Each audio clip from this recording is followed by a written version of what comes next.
মধ্যপ্রাচ্যে বাড়ছে উত্তেজনা, পরমাণু যুদ্ধের আশঙ্কায় কাঁপছে পুরো বিশ্ব। অনেকের মনেই একটাই প্রশ্ন, তৃতীয় বিশ্বযুদ্ধ কি সত্যি খুব কাছে? আর ঠিক এই সময় সামনে এসেছে এক গোপন পরিকল্পনার গল্প, যা জানলে গা শিউরে উঠতে পারে। ধরুন, শহরের পর শহর ধ্বংসস্তূপে পরিণত হচ্ছে, কিন্তু ঠিক সেই সময় পৃথিবীর কোথাও একজন নেতা নিরাপদে বসে যুদ্ধ পরিচালনা করছেন। কল্পনা মনে হলেও বাস্তবে এমন এক গোপন পরিকল্পনা রেখেছে যুক্তরাষ্ট্র। মধ্যপ্রাচ্যের চলমান উত্তেজনা, ইরান সংকট এবং পরমাণু অস্ত্রের হুমকি সব মিলিয়ে বিশ্বজুড়ে বাড়ছে উদ্বেগ। সাধারণ মানুষ যখন ভাবছে সম্ভাব্য বড় কোনো সংঘাত শুরু হলে কিভাবে বাঁচবে, ঠিক তখনই সামনে এসেছে এক চাঞ্চল্যকর তথ্য। এমন পরিস্থিতিতেও নিরাপদে থাকতে পারেন যুক্তরাষ্ট্রের প্রেসিডেন্ট ডোনাল্ড ট্রাম্প। কারণ মার্কিন প্রশাসনের কাছে রয়েছে একটি বহু পুরনো কিন্তু অত্যন্ত গোপন নিরাপত্তা পরিকল্পনা। এই পরিকল্পনার নাম কমিউনিটি অব অপারেশনস প্ল্যান, সংক্ষেপে COOP। সহজ ভাষায় বলতে গেলে, বাইরের পৃথিবী যদি যুদ্ধ বা বিপর্যয়ে ভেঙে পড়ে, তবু যেন ভিতরে বসে মার্কিন সরকারের কার্যক্রম চালিয়ে যাওয়া যায়, সেই ব্যবস্থায় রাখা হয়েছে এই পরিকল্পনায়। এর ইতিহাস আজকের নয়, এর শিকড় রয়েছে শীতল যুদ্ধের মাধ্যমে, যখন যুক্তরাষ্ট্র ও সোভিয়েত ইউনিয়নের মধ্যে পারমাণবিক যুদ্ধের আশঙ্কা চরমে পৌঁছেছিল। সেই সময় মার্কিন সরকার দেশের বিভিন্ন প্রান্তে তৈরি করে একাধিক গোপন ভূগর্ভস্থ বাংকার, এসব স্থাপনাকে এমনভাবে নির্মাণ করা হয় যাতে বড় ধরনের পারমাণবিক বিস্ফোরণ হলেও সেগুলো অক্ষত থাকতে পারে। মাটির গভীরে লুকিয়ে থাকা এই বাংকারগুলো আজও সক্রিয় রয়েছে এবং আধুনিক প্রযুক্তি দিয়ে সেগুলোকে আরও শক্তিশালী করা হয়েছে। এর মধ্যে সবচেয়ে আলোচিত স্থাপনাগুলোর একটি হল ভার্জিনিয়ার mount weather emergency operation centre.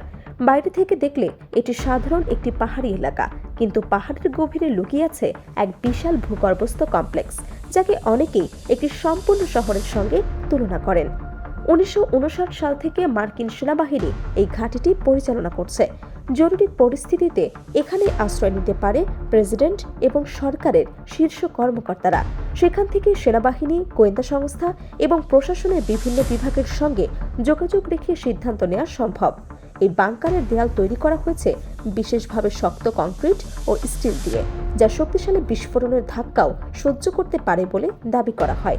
ভিতরে রয়েছে উন্নত যোগাযোগ ব্যবস্থা, স্যাটেলাইট সংযোগ এবং নিরাপদ কমান্ড সেন্টার। এছাড়া রয়েছে পেনসিলভানিয়ার রিভেল রক মাউন্টেন কমপ্লেক্স, যাকে অনেকেই আন্ডারগ্রাউন্ড পেন্টাগন বলেও থাকেন। যুদ্ধের সময় এটি যুক্তরাষ্ট্রের বিকল্প সামরিক সদর দপ্তর হিসেবে ব্যবহৃত হতে পারে। সামরিক বছরগুলোতে এই ঘাঁটির সংস্কার ও আধুনিকায়নে বিপুল অর্থ ব্যয় করা হয়েছে বলে জানা গেছে। আকাশের শত্রুর মিসাইল উড়লেও মাটির গভীরে বসে এখান থেকে যুদ্ধ পরিচালনা করা সম্ভব। আরেকটি গুরুত্বপূর্ণ স্থাপনা রয়েছে কলোরাডোর শাইন মাউন্টেন কমপ্লেক্স। বিশাল গ্রানাইট পাহাড় কেটে তৈরি করা এই কমপ্লেক্সকে বিশ্বের সবচেয়ে নিরাপদ সামরিক স্থাপনাগুলোর একটি ধরা হয়। এখানে রয়েছে অত্যাধুনিক রাডার, সুপার কম্পিউটার এবং উন্নত যোগাযোগ ব্যবস্থা। বিশেষ করে নকশা করা দরজা এবং সুরক্ষা কাঠামো সরাসরি পারমাণবিক আঘাতও সহ্য করতে সক্ষম বলে দাবি করা হয়। এইসব বাংকারের ভেতরে শুধু নিরাপত্তাই নয়, দীর্ঘ সময় টিকে থাকার জন্য প্রয়োজনীয় সব ব্যবস্থায় রাখা হয়েছে। কয়েক বছরের খাবার মজুদ, বিশুদ্ধ পানির ব্যবস্থা, কৃত্রিম আলো, নিয়ন্ত্রিত অক্সিজেন এবং জরুরি চিকিৎসা সুবিধা সবকিছুই প্রস্তুত রাখা হয়েছে। অর্থাৎ বাইরে পৃথিবী ধ্বংসস্তূপে পরিণত হলেও ভেতরে বসে প্রশাসনিক কার্যক্রম চালিয়ে যাওয়ার সুযোগ থাকবে।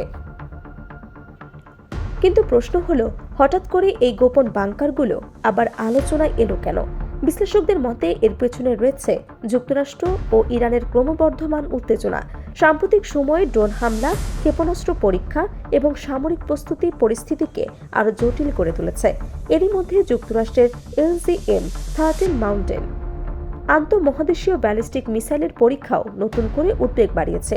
ইতিহাস বলছে, বড় যুদ্ধের আশঙ্কা দেখা দিলে বিশ্ব নেতারা প্রথমে নিজেদের নিরাপত্তা নিশ্চিত করার ব্যবস্থা নেন। কিন্তু এখানে একটি গভীর প্রশ্ন থেকেই যায়, যদি সত্যি কখনো পারমাণবিক যুদ্ধ শুরু হয় এবং পৃথিবীর বড় অংশ ধ্বংস হয়ে যায়, তাহলে সেই বাংকারগুলো থেকে বেরিয়ে একজন প্রেসিডেন্ট ঠিক কোন পৃথিবীকে শাসন করবে? মানুষ ভরা এক পৃথিবী, নাকি ধ্বংসস্তূপে পরিণত এক নীরব গ্রহ?